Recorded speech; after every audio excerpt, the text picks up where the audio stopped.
Quienes somos depende de nuestra genética y del entorno, porque el cariño de una madre cambia el ADN de su hijo. Las atenciones recibidas en la infancia implican diferencias en los genes. La experiencia de la infancia puede modificar el cerebro. El cerebro es una máquina tan alucinante que lo raro es ser normal. Los profesionales descubren un tesoro de genes que influyen en la inteligencia de los campos de la psiquiatría, la neurología y la medicina pediátrica. Insiste desde hace tiempo que en la importancia de las experiencias de los primeros años en el desarrollo cognitivo y emocional del niño. Famosos son los casos de orfanatos en los que bebés privados del cariño acaban muriendo inexplicablemente a pesar de tener satisfechas todas sus necesidades vitales básicas. Todas menos el amor. Nadie les acariciaba ni les hablaba. Un nuevo estudio incide en cómo esos primeros cuidados pueden cambiar cómo somos de una manera insospechada. Según han comprobado investigadores en un experimento con ratones, las atenciones que una madre procure a su hijo pueden cambiar incluso el ADN. Nos enseñan que nuestro ADN es algo estable e inmutable, lo que nos hace ser lo que somos, pero en realidad es mucho más dinámico, afirman profesores del laboratorio de genética. Resulta que hay genes en nuestras células que son capaces de copiarse y moverse, lo que significa que de alguna manera nuestro ADN sí que cambia. Durante al menos una década, los científicos han sabido que la mayoría de las células en el cerebro de los mamíferos experimentan cambios en su ADN que hacen que cada neurona, por ejemplo, sea ligeramente diferente de su vecina. Algunos de estos cambios son causados por genes saltarines o transposones que se mueven de un punto del genoma al otro. En el 2005, el laboratorio de Yates descubrió que un gen saltarín llamado L1, que ya se sabía que se copiaba y se pegaba en nuevos lugares en el genoma, podía saltar en el desarrollo de las células neuronales. El equipo había planteado la hipótesis de que tales cambios crean una diversidad que podía ser útil entre las neuronas, una especie de ajuste fino, pero también podían contribuir a determinadas afecciones neuropsiquiátricas. Si bien es sabido que las células pueden adquirir cambios en su ADN, se ha especulado con que tal vez no sea un proceso aleatorio. Tal vez haya factores en el cerebro o en el entorno que provoquen cambios con mayor o menor frecuencia. Los investigadores, para averiguarlo, comenzaron observando las variaciones naturales en el cuidado materno entre los ratones y sus crías. Después observaron el ADN del hipocampo de la descendencia, una región del cerebro que está involucrada en la emoción y la memoria.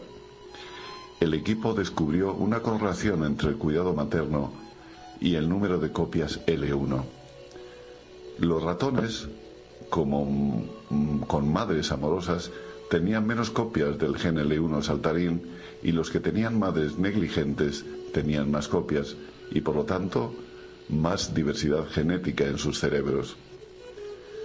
Para asegurarse de que la diferencia no era una coincidencia, el equipo llevó a cabo una serie de experimentos de control.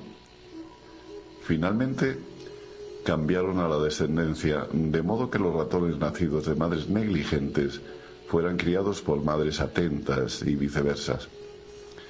Los resultados iniciales de la correlación entre los números de gen L1 y el estilo de maternidad se mantuvieron. Los ratones nacidos de madres negligentes, pero criados por madres atentas, tenían menos copias de L1 que los ratones nacidos de madres atentas, pero criados por negligentes. Es decir, que el modelo de crianza es clave. Más estresados. Los investigadores plantearon la hipótesis de que los descendientes cuyas madres eran negligentes estaban más estresados y que de alguna manera Esto estaba causando que los genes se copiaran y se movieran con más frecuencia. Curiosamente, no hubo una correlación similar entre el cuidado materno y el número de otros genes saltarines conocidos. Entonces, el equipo analizó el patrón de marcas químicas en el ADN que indica si los genes deben o no copiarse y cuáles pueden estar influenciados por factores ambientales.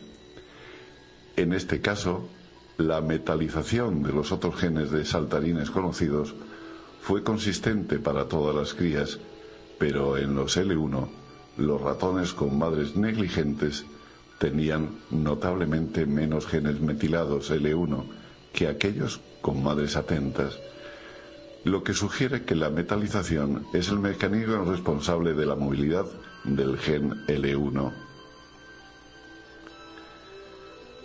Este hallazgo concuerda con los estudios de negligencia infantil que también muestran patrones alterados del ADN. Eso es algo esperanzador, porque una vez que entiendes un mecanismo, puedes comenzar a desarrollar estrategias para la intervención. ¿Y en qué se traduce todo esto en la práctica? ¿Las crías de ratón peor atendidas son más torpes o menos inteligentes? Los investigadores reconocen que este punto no está claro. Un trabajo futuro examinará si el rendimiento de los ratones en las pruebas cognitivas, como recordar qué camino en un laberinto conduce a una recompensa, se puede correlacionar con el número de genes saltarines. En cuanto al ser humano, el trabajo respalda los estudios sobre cómo los entornos de la niñez afectan al desarrollo del cerebro y podría proporcionar información sobre los trastornos neuropsiquiátricos como la depresión y la esquizofrenia. Los retrotransportadores L1 son activos tanto en humanos como en roedores, sin embargo, mucho más abundante en los ratones. El genoma del ratón contiene casi 3.000 elementos L1 activos, mientras que en el humano tiene solo 90 o 100.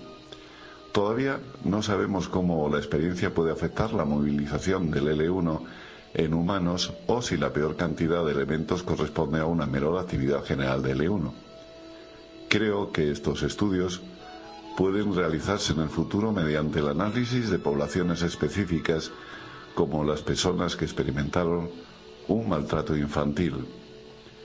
No sabemos cuánto de lo que somos se debe a la genética y cuánto al ambiente, pero nosotros proponemos una combinación de las dos, dicen los investigadores.